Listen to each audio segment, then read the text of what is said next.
The Formed Book Club. Catholic book lovers unpacking good books, chapter by chapter.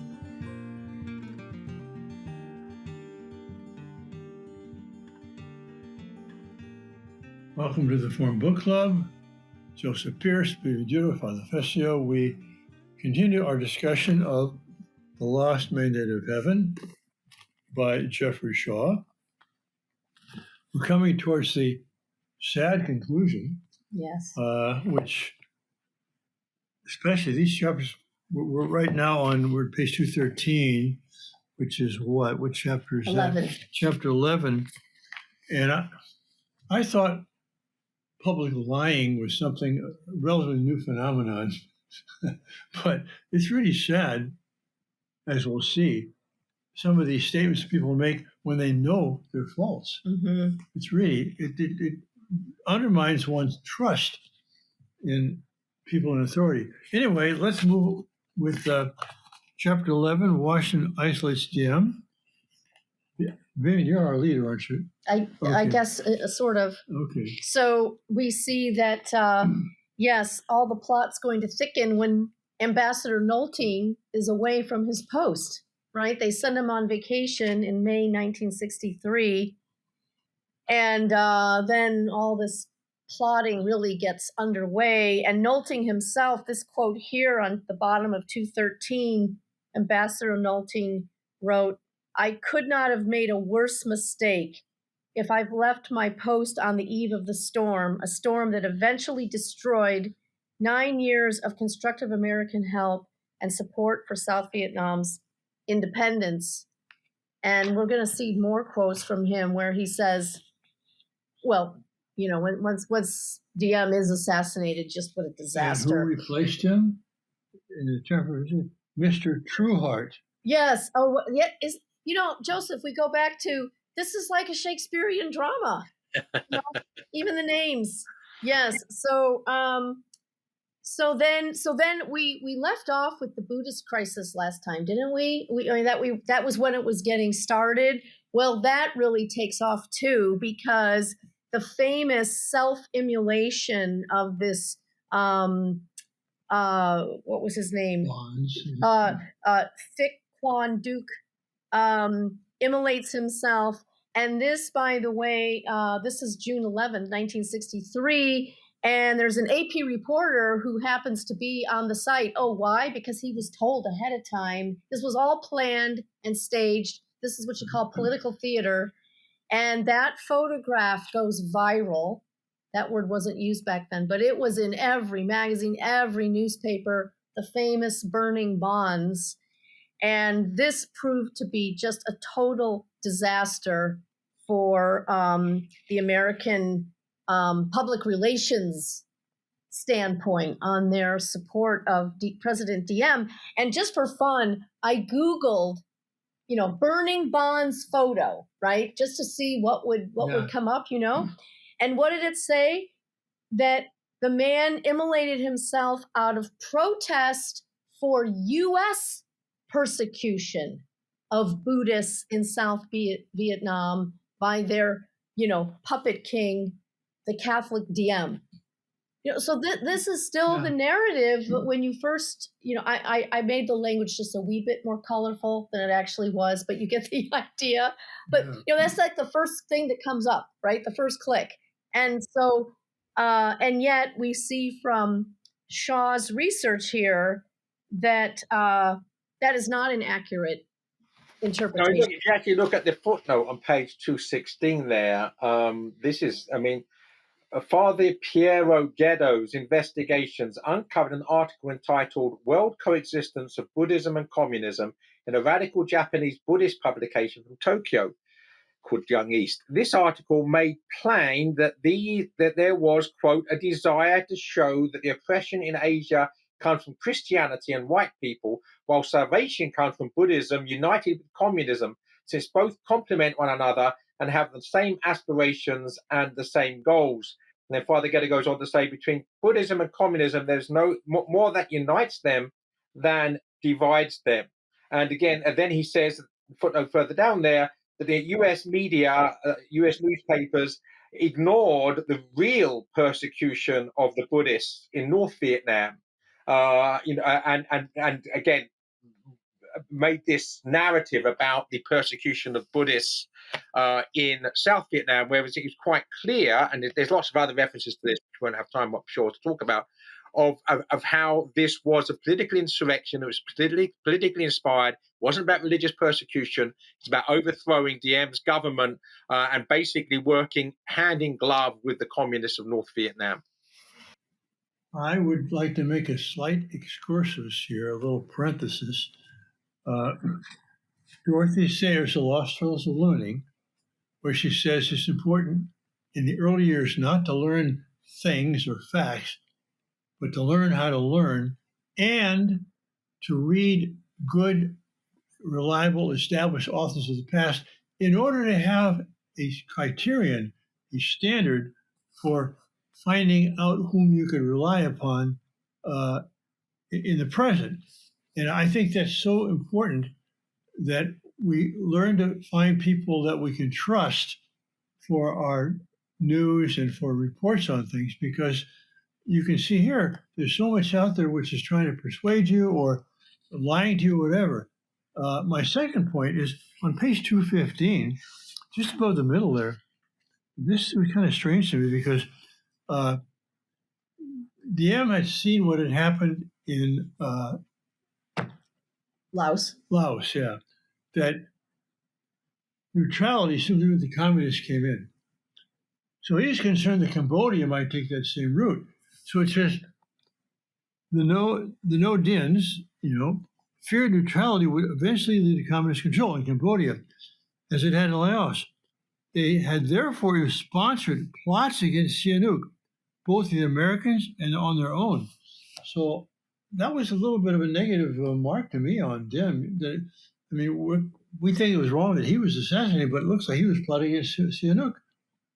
Right. Well, there was definitely a lot of cloak and dagger politics going on throughout the region, and even the Diem's response to the Buddhist insurrection. I mean, they declared martial law.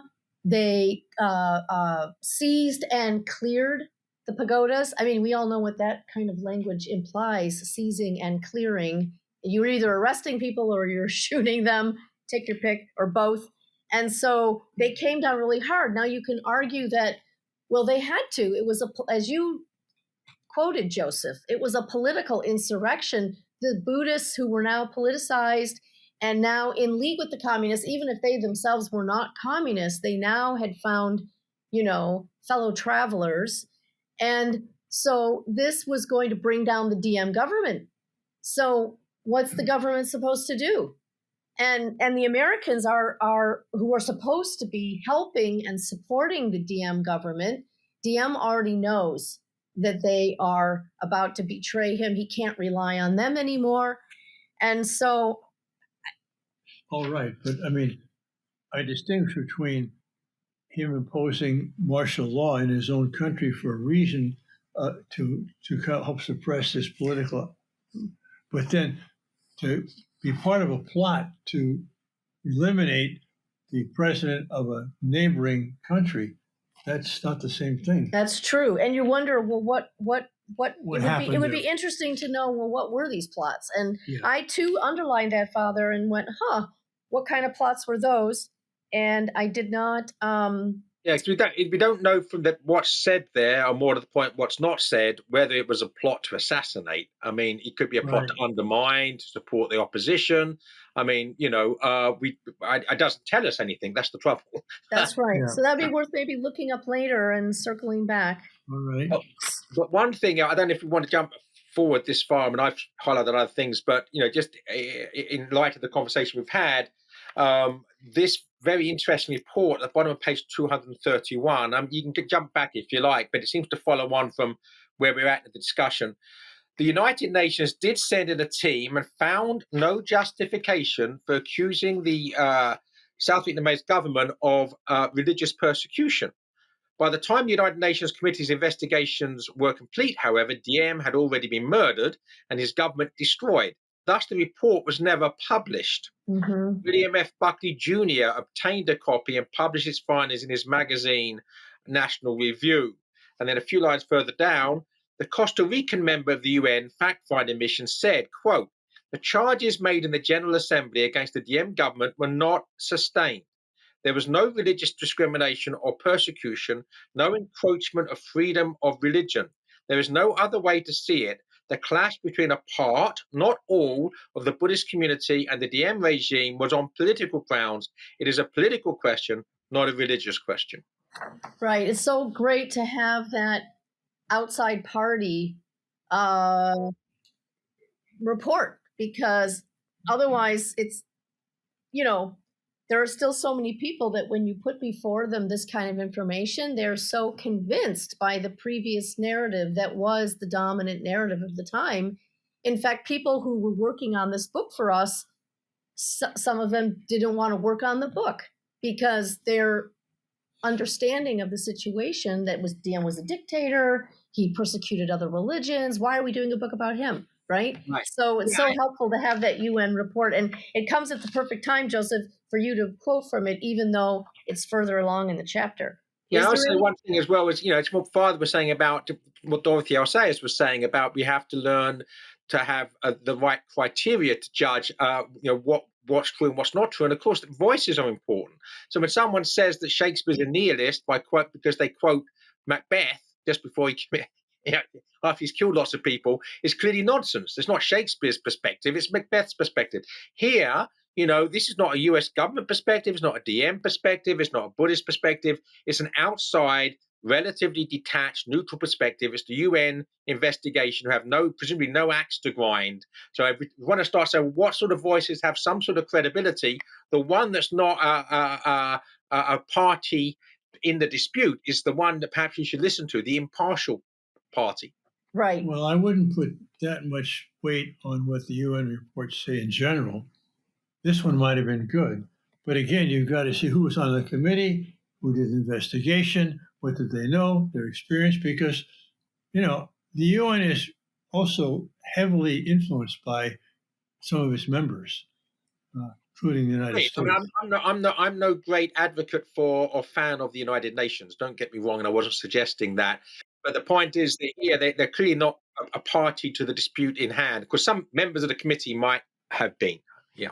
Of course, it may be that Jeffrey Shaw is partial and so on. But the point is, after the fact, with a historical perspective, he does seem to be able to marshal a lot of evidence that when you look at it, converges on the same conclusion. Right. But you can see how difficult it is at the time. Mm-hmm. What do you think at the time when it's like right now with climate change or Ukraine or COVID or whatever, the climate is such it's hard to discern who is reliable. And I would even say no one person is reliable enough. And so you Except really us. We're three of us here. And so you should I force myself to read countervailing opinions and try to get a wider perspective from my own or from the people I think I already agree with or whatever. That's a lot of work though. And so anyway. Yeah, and to be fair to Jeffrey Shaw, and your mention of a lot of work, he has put an awful lot of work into this as regards research, and he does bring all sorts of strands of information to the table. And Ambassador Nolting seems to me, from what's shown here, to be a man of great integrity and wisdom and detachment, in the sense he was genuinely looking for what was in the best interests of both South Vietnam and the United States, and could see that the line that was being taken was going to be bad for both. Yes. Which, of course, was proved to be the case after the event. Yes. And also Shaw himself does a very good job of getting very wide, disparate people to comment. And so many of his sources are original sources and interviews. He even interviewed generals who were involved with the assassination. So he really did an amazing job. As Father Shaw said in the beginning, his scholarship here was pretty commendable. And the main thing about this whole Buddhist thing was that whether whether the communists were involved directly or not, they made use of it. The US media made use of it. All of the enemies of the Diem regime made use of this to try to bring that government down. Yeah, actually, that's what happened. You said that, Vivian, just as I was looking at another highlighted passage which says exactly what you've just said. Page 235, 5 lines down. The communists, however, were fortunate in receiving timely assistance from the American press coverage of the Buddhist crisis. This diversionary holding attack was provided by the US newsmen and, to a certain degree, the Harriman Group in the State Department. And let's not forget that the Harriman Group of the State Department are also trying to bring down Diem and are actually working behind Kennedy's back. I mean, we know that President Kennedy does authorize the coup. We have the proof of it in this book, actually, in subsequent chapters. But for a while there, they're being duplicitous and behind his back doing things, because that came to light. Where did I see that? Just recently. Well, yeah, when he authorized it, he was under the impression that everybody agreed to it. But it's one of those things where you talk to person A and say, hey, B, C, D, and E, I'll agree with this. Then you talk to B and say, hey, A, D, E, and F agree with it. And everybody thinks everybody else has already agreed. Right. But there is actually a place here where he's shocked to find out.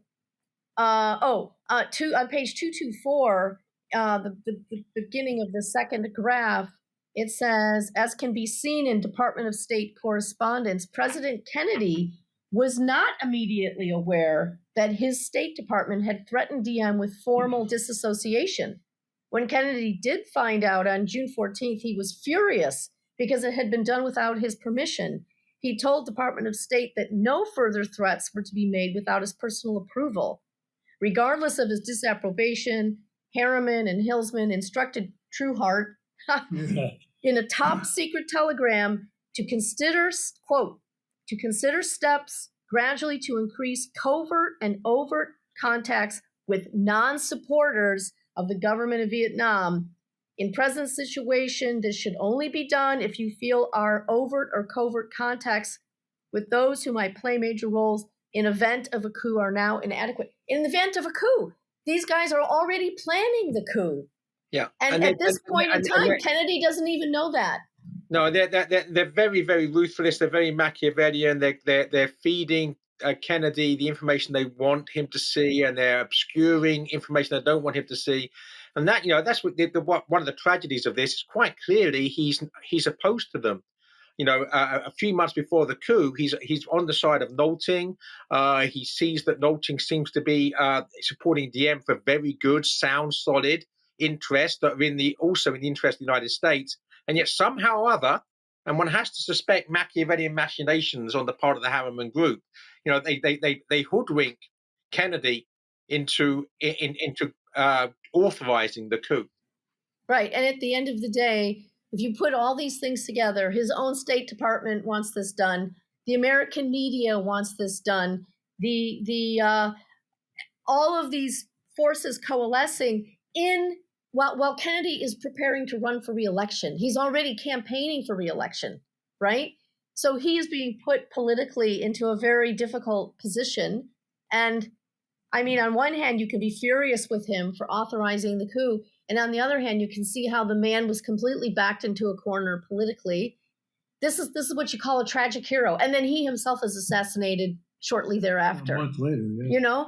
Yeah, I mean, what is somewhat messy and even up to a point sordid is the fact that the Vietnam War, up to a point, was started because of an incumbent president's desire to be re-elected. Yes.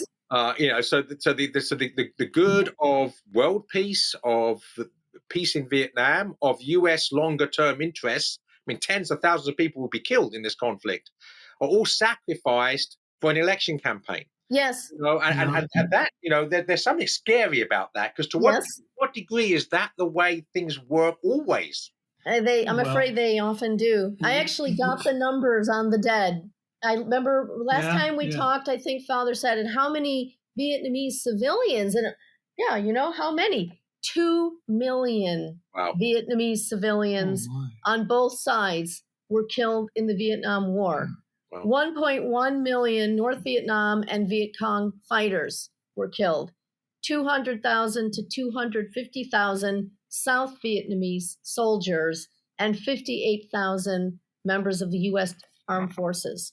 I mean, that's a lot of dead bodies for the sake of somebody's reelection And campaign. you really wonder, how people like Harriman sing something. Towards the end of the book, you see how he lies, Yeah. he's trying to blame other people and to exonerate himself, but he must know that he was the person that instigated the disintegration of Vietnam towards the chaos and anarchy that led to the inevitability of the USA being dragged into a long-term war. With Well, those casualties. ladies and gentlemen, we're recording this in early 2024. Mm-hmm. This is an election year. Mm-hmm. I'm afraid that decisions that are made will be too much influenced by that fact, Mm-hmm. and it's going to cost many lives. Mm-hmm. Sad. Well, things to pray for. And I think everybody who goes into diplomatic work should read this book. I mean, because if you're not appalled by this, you should not become a diplomat at all. Right. And do you have the sort of conscience that can live with the fact that you are directly or indirectly responsible for the killing of 3 million plus people, which is what we're talking about here? Yes. I want to go back to 225. Sure. Because 5 lines down, there's kind of a summary there. According to Nolting, 3 things destroyed U.S. supporter President Diem that summer. First, President Kennedy's sensitivity to the claims in the American news media that he would be supporting a Roman Catholic dictatorship permeated with nepotism, because he was a Catholic himself, first Catholic president. And his brother was basically the next highest ranking person in the government and so on. Second, the Harriman Group's profound dislike of the Vietnamese president and his family, which was fed by the news media. Third, the Buddhist crisis, which became the Kennedy administration's justification to encourage a coup. And the thing about, I can understand, it's like as a teacher, you tend to grade more harshly students who are kind of agreeing with you in class, and more leniently those who are opposing it, because you don't want to be seen as favoring the ones who agree with you, And so I can see then Kennedy say, well, if I'm seen to be supporting this government who's by Roman Catholic, that'll be held against me, and because they'll think I'm being partial. But how come the other side never does things like that? Yeah. Well, the other thing that's so horrific here on this page is that here they're trying to persuade Kennedy to go along with changing his policy. And what does Hilsman, one of the group in the State Department, say in a memo? This would be laughable if it weren't so horrible. At the bottom of 225, everyone agreed that the chances of chaos in the wake of a coup are considerably less than they were a year ago. We all know the facts of history now, that nothing could have been further from the truth. In fact, even the military junta of generals that took him down, there was immediate instability amongst themselves. They were divided, and the rest is history, as they say. But literally, what even basis does he have for saying such a thing? They're just making stuff up. They're just making stuff up. What does he know about it? Nolting is on the spot. I know. Colby is on the spot. And these other people go on and they make studies on the spot. This guy's back in Washington in the Beltway talking at a bar to his friends. And in fact, in another place where he's questioned, either Hilsman or another guy like him is questioned where he got his information. Oh, from the New York Times. Yeah. Oh, that's it. And then they were accusing Nolting. He's emotionally involved. That's what he was telling the president. He's emotionally involved, so don't listen to him. Listen to us. Oh, where do you get your information? From the New York Times. Okay, great. Sure. Here's a third-party assessment on page 227, 4 lines down. Under Secretary of State Ball, skipping some lines, asked Nolting what he thought would happen in South Vietnam if there was a coup. There were a coup. Nolting answered that a coup would be a disaster that could very well unleash feuds between various factions, with the result that the United States might have to withdraw, leaving the country open to communists. Well, Why did they listen to this guy? Why didn't they listen? I know. Yes. Then there's Mrs. New, Yes. her role in this. Yes. Yes. You know, Unfortunately, so okay, then now you've got the Vietnamese themselves shooting themselves in the foot. Madame New is the wife of Diem's brother. right. And because Diem is unmarried, lives this sort of monk-like lifestyle, Madame New becomes kind of the first lady, if you will, of the country, as wife to the president's brother, and the president's brother himself is very high-ranking in the government. And yeah, she's just a little bit insensitive, using the word barbecue to describe the self-immolation of the Buddhists. And apparently she didn't understand the word. English was not a strong point. But nevertheless, she came to be known in American news media as something of a dragon lady, not unlike Madame Chiang Kai-shek, you know. And so, unfortunately, she was a public relations disaster. Let's just say that. And so, at some point, even when they're talking about what to do about the Diem government, even Nolting agrees the News have to go. Even though he had great respect for New, Diem's brother New, Nolting himself recognized they were a public relations disaster, and at the very least, okay, let's maybe move them out of the government, but keep Diem in place. So, yeah.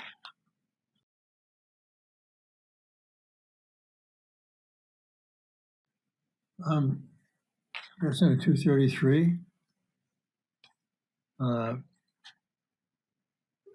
This is a new paragraph there. Chester Bowles, who had replaced John Kenneth Galbraith as ambassador to India, so he's in India, right? Sent a top secret letter in favor of a coup to George Bundy. Well, what are you doing? You're in India. What do you know about it, you know? Well, and John Kenneth Galbraith, before him as the ambassador to India, he early on in this saga said that Diems should be brought down, you know? So yes, these people they're full of themselves, they think they're brilliant, and they pontificate on these matters without even an apparent, anyway, slight concern for, well, what do you suppose would happen to the country if we did as you say? And what did Bowles consider would happen? Page 234 at the top there, 4 lines down.